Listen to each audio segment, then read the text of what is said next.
Hello friends, welcome to Sachin classes. आज का हमारा टॉपिक है व्रत। जैसा कि आप बोर्ड पर देख रहे हैं, तो आज हम इस पर चर्चा करने वाले हैं। कुछ अच्छे अच्छे क्वेश्चंस भी पढ़ने वाले हैं। तो चलिए स्टार्ट करते हैं बिना देरी करें। तो जैसे कि दे रखा है क्वेश्चंस, यहाँ पे मैंने कुछ फॉर्मूले लिखे हुए हैं। जो फॉर्मूले आपको दिखाई भी दे रहे होंगे। व्रत का क्षेत्रफल पाई आर स्क्वायर होता है। व्रत की त्रिज्या जो है आर होती है, और व्रत का जो व्यास है वो 2r यानी कि 2 गुना त्रिज्या कहलाता है। तो व्रत की परिधि कितनी होती है? 2πr। चलिए पहला क्वेश्चन ले लेते हैं। यदि किसी व्रत की परिधि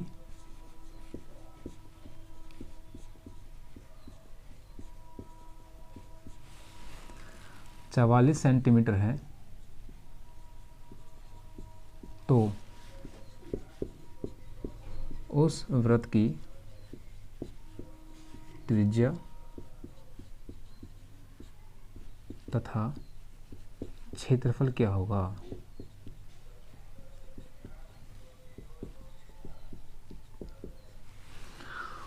चलिए सॉल्यूशन देखते हैं। मान लीजिए ये हमारा क्या है, व्रत है। इस व्रत की जो परिधि है, परिधि मतलब इसको बोलते हैं परिधि। जिस लाइन से ये हमने जो डायग्राम ड्रॉ किया है उसको बोलते हैं परिधि। इस परिधि की जो दे रखी है वो 44 सेंटीमीटर दिया है। तो त्रिज्या ज्ञात करनी है। त्रिज्या क्या होती है? सेंटर से लेकर के इस परिधि के बीच की दूरी होती है, इसे बोलते हैं त्रिज्या। ये क्या होती है? त्रिज्या कहलाती है। तो हमें इसकी जो लंबाई है ये हमें शो करनी है, मतलब इसको हमें ज्ञात करना है। तो चलिए देखते हैं। तो व्रत की परिधि बराबर किस होता है? 2πr के। जबकि 2πr क्या होता है? व्रत की परिधि, परिधि कितनी रखी है? 44। तो हम 44 के बराबर रखेंगे 2πr। अच्छा, यहाँ से 44 यानी कि 44 बराबर 2 गुना 22/7 गुना के r। हमें यहाँ से r निकाल तो 7 चला जाएगा गुना के अंदर, तो 44 × 7 = 2 गुना 22 इंटू r। और अगर मैं यहाँ से r निकालना चाहूँ तो r निकल जाएगा 44/2 इंटू 2 इंटू 7, हमारा यहाँ पे हो जाएगा 22। 22 दूनी 44। तो यानी कि r की वैल्यू कितनी आ जाएगी? r की वैल्यू हमारी 7 सेंटीमीटर आ जाएगी। कितनी आ जाएगी? r की वैल्यू 7 सेंटीमीटर आ जाएगी। ठीक है। अब यहाँ पर वो उसने पूछा है कि व्रत का क्षेत्रफल भी बताइए। अब क्षेत्रफल क्या होगा? ये तो हमारी 7 सेंटीमीटर आ गई। अब यहाँ से हम व्रत का क्षेत्रफल बहुत ही आसानी से ज्ञात कर सकते हैं। तो क्या होगा? ये जो एरिया है ये सारा क्या है? हमारा क्षेत्रफल हो जाएगा। क्या हो जाएगा? क्षेत्रफल कहलाएगा। तो व्रत का क्षेत्रफल बराबर हो जाएगा πr स्क्वायर। πr square. तो पाई की वैल्यू कितनी है? 22/7। और r की वैल्यू कितनी है हमारी? 7 इंटू 7। 7 से 7 कट जाएगा, तो 22 गुना के 7। 22 × 7 = 154 सेंटीमीटर स्क्वायर। तो ये हमारा क्या हो जाएगा? आंसर हो जाएगा। तो क्या आंसर पूछा है कि उसका त्रिज्या पूछी है और उसका क्षेत्रफल पूछा है। तो त्रिज्या हमारी यहाँ से यहाँ तक निकल त्रिज्या आ गई, और ये बाकी जो है पूरा का पूरा एरिया क्या होगा? क्षेत्रफल हो जाएगा। तो 154 सेंटीमीटर स्क्वायर क्या होगा? हमारा क्षेत्रफल होगा। आइए नेक्स्ट क्वेश्चन की बात करते हैं। नेक्स्ट क्वेश्चन क्या होगा? चलिए देखते हैं।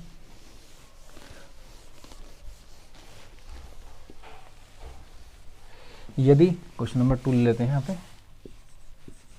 यदि किसी व्रत की त्रिज्या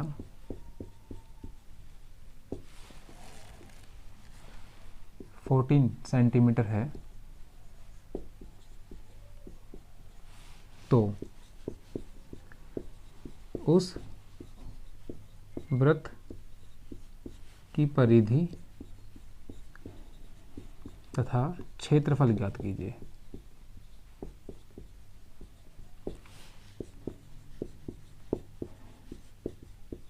चलो देखते हैं सॉल्यूशन। मतलब सवाल में क्या पूछा गया है? इस बार त्रिज्या दे दी, यानी कि r दे दी 40 सेंटीमीटर, परिधि पूछी और क्षेत्रफल पूछा गया है। तो चलिए देखते हैं कैसे करेंगे इस सवाल को। तो सबसे पहले हम डायग्राम ड्रॉ करेंगे। ये हमने डायग्राम ड्रॉ किया। ये हमारी यहाँ से यहाँ तक की जो दूरी है ये क्या है? हमारी त्रिज्या। इसको हम क्या करते हैं? त्रिज्या। और त्रिज्या किससे हम नापते हैं? r से, यानी कि r कितनी रखी है? 14 सेंटीमीटर। कितनी सेंटीमीटर? 14 सेंटीमीटर। बट उसने पूछा क्या है? उसने पूछा यहाँ पे क्षेत्रफल और परिधि। तो लिखते हैं यहाँ पे वृत्त की त्रिज्या आर बराबर 14 सेंटीमीटर। तो वृत्त की परिधि, सबसे पहले वृत्त की परिधि निकालेंगे।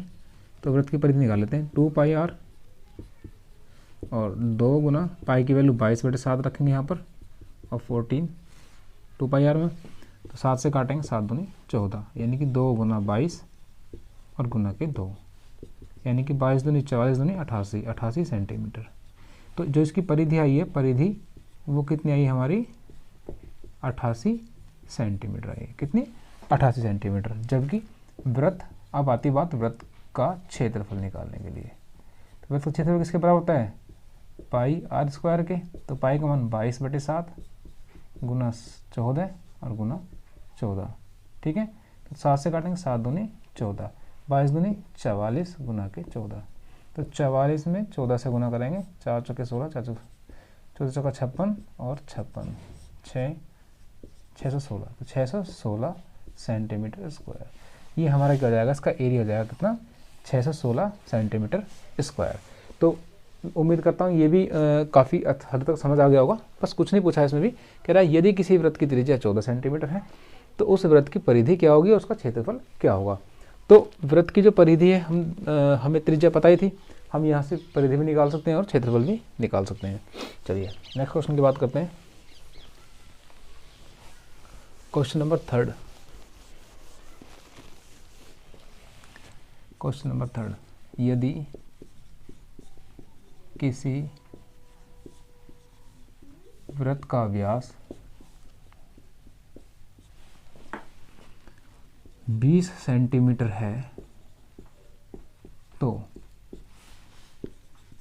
उस वृत्त की परिधि क्या होगी,